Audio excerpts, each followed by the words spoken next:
Kamel Daoud, écrivain algérien et lauréat du prix Goncourt 2024, a été condamné en Algérie à 3 ans de prison ferme et à une lourde amende pour son roman Ouris, un livre pourtant jamais publié ni diffusé dans le pays.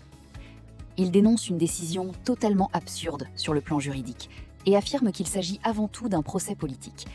Selon lui, cette condamnation révèle une volonté claire, dicter depuis l'Algérie ce qui peut être écrit, y compris en France.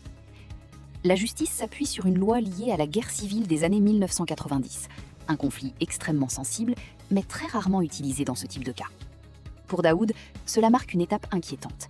La justice ne se contente plus de juger, elle s'arroge le droit de fixer les limites de la création littéraire. Au-delà de son cas personnel, il alerte sur une menace plus large contre la liberté d'expression. Cette affaire pose une question fondamentale: qui décide aujourd'hui de ce qu'un écrivain a le droit de raconter ? Le climat de pression dépasse la littérature. Un film inspiré de son œuvre a été annulé en Algérie sans explication claire, montrant que la création artistique dans son ensemble est touchée. Sur le plan humain, les conséquences sont lourdes. Kamel Daoud ne peut plus retourner dans son pays, même dans des moments personnels douloureux, comme la perte de sa mère.